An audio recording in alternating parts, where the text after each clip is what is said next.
Now let's talk about the third and the most contentious act among all the three farm acts, which is the Farmers Produce Trade and Commerce Promotion and Facilitation Act 2020.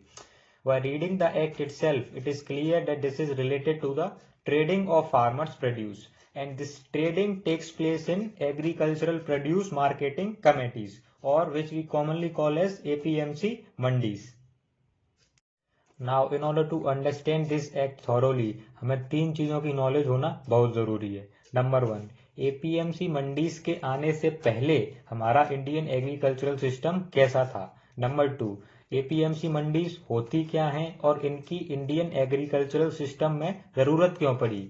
Number three, अब government in APMC mandis में क्या amendment करना चाह रही है जिसका किसान unions विरोध कर रहे हैं। सबसे पहले बात करते हैं कि एपीएमसी मंडीज के आने से पहले हमारा एग्रीकल्चरल सिस्टम कैसा था।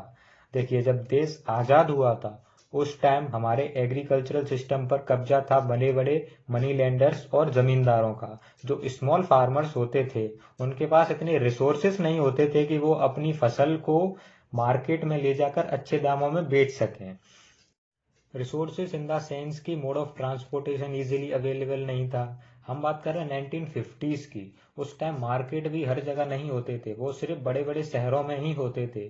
और इन स्मॉल फार्मर्स को, जिनकी प्रोडक्शन बहुत कम थी, गांव से शहरों में ले जाना अपनी फसल को मतलब ह्यूज ट्रांसपोर्टेशन कॉस्ट आती थी। और कभी कभी तो ऐसा होता था कि उनकी आधी फसल तो ट्रांसपोर्टेशन कॉस्ट में ही चली जाती थी। इसी वजह से स्मॉल फार्मर्स को अपनी फसल लोकल जमींदार या फिर मनी लेंडर्स को बेचनी पड़ती थी बहुत ही कम दामों में। और कभी कभी तो ये होता था कि वो उन्हें अपनी फसल की उतनी कीमत भी नहीं मिल पाती थी जितनी उनकी प्रोडक्शन कॉस्ट आती है। तो ये तो रही बात एपीएमसी सिस्टम आने से पहले की, जहां बड़े बड़े जमींदार और मनी लेंडर्स किसानों को बुरी तरह से एक्सप्लॉइट करते थे। किसानों को इसी एक्सप्लॉयटेशन से बचाने के लिए और ये इंश्योर करने के लिए कि उनको उनके प्रोड्यूस की सही कीमत मिले, सरकार ने 1960s में एपीएमसी सिस्टम इंप्लीमेंट किया। एपीएमसी सिस्टम में यह तय किया गया कि फार्मर अब अपना प्रोड्यूस सिर्फ एपीएमसी मंडीज में ही बेच सकेंगे। एपीएमसी यानी कि एग्रीकल्चरल प्रोड्यूस मार्केटिंग कमेटीज, ये एक टाइप की गवर्नमेंट रेगुलेटेड मंडीज होती हैं जहां पर फार्मर्स अपना प्रोड्यूस बेचने आते हैं। जैसा कि हम पहले ही पढ़ चुके हैं कि कैसे बड़े बड़े जमींदार और मनी लेंडर किसानों से उनका प्रोड्यूस कम प्राइसेस पे खरीद लेते थे और उनका एक्सप्लॉयटेशन करते थे। तो अब नए एपीएमसी मंडीज में सरकार ने एक एमएसपी सिस्टम भी इंप्लीमेंट किया। एमएसपी यानी कि मिनिमम सपोर्ट प्राइस सिस्टम, जिसमें यह कहा गया कि अब किसानों को उनके प्रोड्यूस की एक मिनिमम प्राइस तो मिलेगी ही मिलेगी। इस मिनिमम प्राइस से नीचे कोई भी उनके प्रोड्यूस को नहीं खरीद सकता। और ये मिनिमम प्राइस कौन डिसाइड करता है? गवर्नमेंट। एपीएमसी सिस्टम आने के बाद किसानों को बहुत फायदा हुआ, क्योंकि उन्हें एमएसपी के फॉर्म में एक मिनिमम प्राइस एश्योरेंस मिल गया था कि कम से कम अब उन्हें उनके प्रोड्यूस की एक मिनिमम प्राइस तो मिलेगी ही मिलेगी, उससे कम उन्हें अपना प्रोड्यूस नहीं बेचना पड़ेगा। तो वो जमींदार और मनी लेंडर्स द्वारा किए जा रहे एक्सप्लॉयटेशन से बाहर आ चुके थे। अब बात करते हैं करंट सिनेरियो की। अब सरकार एक एक्ट लेके आई है जिससे वो पुराने एपीएमसी सिस्टम में यानी कि पुरानी एपीएमसी मंडीज में कुछ चेंजेस करना चाह रही है, जिसका किसान यूनियंस विरोध कर रहे हैं। अब इस नए एक्ट में सरकार का कहना है कि वो एपीएमसी मंडीज तो रहेंगी ही रहेंगी, इसके साथ साथ हम प्राइवेट मंडीज भी ओपन करेंगे, जिससे होगा ये कि किसानों के पास एक एडिशनल चॉइस होगी अपना प्रोड्यूस सेल करने के लिए। सरकार का ऐसा मानना है कि प्राइवेट मंडीज आने से किसानों को बहुत फायदा होगा, क्योंकि उनका मानना है कि अगर प्राइवेट मंडीज में एपीएमसी मंडीज से अच्छे प्राइसेस मिलती हैं किसानों को, तो वो अब एपीएमसी मंडीज के बाहर यानी कि प्राइवेट मंडीज में भी अपना प्रोड्यूस बेच सकेंगे। अब सुनने में तो अच्छा लगता है कि एपीएमसी मंडीज भी हैं, इसके साथ साथ प्राइवेट मंडीज भी ओपन हो जाएंगी और किसानों को जहां उनके प्रोड्यूस की अच्छी प्राइसेस मिले वो वहां उसे बेच सकेंगे। तो फिर झगड़े वाली बात तो इसमें कोई है ही नहीं। तो फिर किसान यूनियंस इस एक्ट को अपोज क्यों कर रही हैं? अब यहाँ पे हमें किसानों का पॉइंट ऑफ व्यू समझने की जरूरत है। किसानों का ये मानना है कि इस नए एक्ट से एपीएमसी मंडीज यानी कि गवर्नमेंट रेगुलेटेड मंडीज, जहां पे किसानों को एमएसपी मिलता है, वो खत्म हो जाएंगी। देखते हैं कैसे।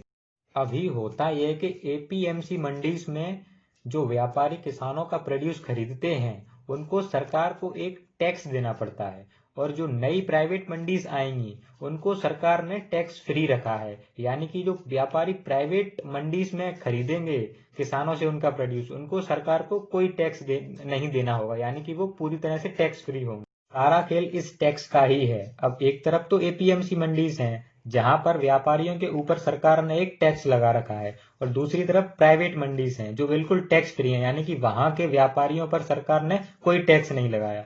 तो अब होगा ये कि प्राइवेट मंडीज जहां के व्यापारियों पर कोई टैक्स नहीं है वो किसानों को उनके प्रोड्यूस का एक बेहतर प्राइस दे सकेंगे in comparison to APMC mandis के व्यापारी। अब आप सोचेंगे कि ये तो प्राइवेट मंडीज के आने से एक अच्छी चीज हो रही है कि प्राइवेट मंडीज के आने से अगर प्राइवेट मंडीज में किसानों को उनके प्रोड्यूस की एक बेहतर प्राइस मिल रही है in comparison to APMC mandis, तो वो प्राइवेट मंडीज में जाएं, एपीएमसी मंडीज में ना जाएं। एग्जैक्टली होगा भी यही। अब किसान एपीएमसी मंडीज को छोड़कर अपने प्रोड्यूस को प्राइवेट मंडीज में बेचने जाएंगे क्योंकि वहां उन्हें शॉर्ट रन में प्रॉफिट मिलेगा। लेकिन अगर लॉन्ग रन की बात करें तो आने वाले 10, 20, 50 सालों में जब एपीएमसी मंडीज में कोई किसान अपने प्रोड्यूस को बेचने ही नहीं जाएगा तो एपीएमसी मंडीज ऑटोमेटिकली कोलैप्स कर जाएंगी, और जब एक बार एपीएमसी मंडीज कोलैप्स कर गई तो फिर मार्केट में बचते कौन है? प्राइवेट मंडीज। यानी कि पूरे मार्केट, यानी कि पूरा एग्रीकल्चरल मार्केट है उस पे प्राइवेट प्लेयर्स की मोनोपोली आ जाएगी। This is the point which farmer unions are trying to make here, कि कैसे एपीएमसी मंडीज और एपीएमसी सिस्टम को खत्म किया जा रहा है नए एक्ट के द्वारा, वो भी इनडायरेक्टली। अब बात करते हैं किसानों की दूसरी प्रॉब्लम की जो कि रिलेटेड है एमएसपी से। एमएसपी यानी मिनिमम सपोर्ट प्राइस। अभी एपीएमसी मंडीज में सरकार किसानों को एमएसपी देती है ताकि ये इंश्योर किया जा सके कि किसानों को उनके प्रोड्यूस की एक मिनिमम प्राइस तो मिले ही मिले।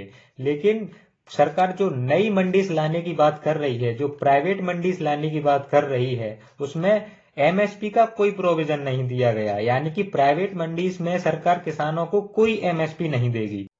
किसानों को इसी बात का डर है कि अगर एक बार एपीएमसी मंडीज कोलैप्स कर जाती हैं और मार्केट में प्राइवेट मंडीज की मोनोपोली आ जाती है तो जो एक मिनिमम प्राइस एश्योरेंस जो एमएसपी सिस्टम उन्हें देता था एपीएमसी मंडीज में, वो भी खत्म हो जाए, क्योंकि एमएसपी मिलता है सिर्फ एपीएमसी मंडीज में। प्राइवेट मंडीज जो कि नई सरकार लाने की सोच रही है उसमें एमएसपी का कोई प्रोविजन नहीं किया गया। इसीलिए किसानों को डर है कि अगर एपीएमसी कोलैप्स कर गई तो एमएसपी सिस्टम खत्म हो जाएगा, और अगर एक बार एमएसपी सिस्टम खत्म हो गया तो उन्हें फिर से बड़े बड़े ट्रेडर्स के हाथों एक्सप्लॉइट होना पड़ेगा। फार्मर यूनियंस की इस एक्ट से रिलेटेड टोटल 2 डिमांड है।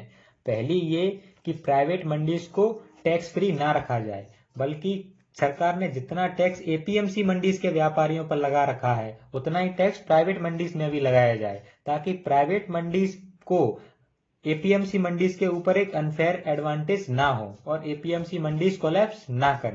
फार्मर यूनियन की सेकंड डिमांड ये है कि एमएसपी सिस्टम को प्राइवेट मंडीज में भी इम्प्लीमेंट किया जाए, ताकि प्राइवेट मंडीज में भी उनको एक मिनिमम सपोर्ट प्राइस यानी कि मिनिमम प्राइस एश्योरेंस मिले कि उनका प्रोड्यूस इससे कम कीमत पर नहीं खरीदा जाएगा और उनका एक्सप्लॉयटेशन प्राइवेट ट्रेडर्स द्वारा नहीं किया जाएगा।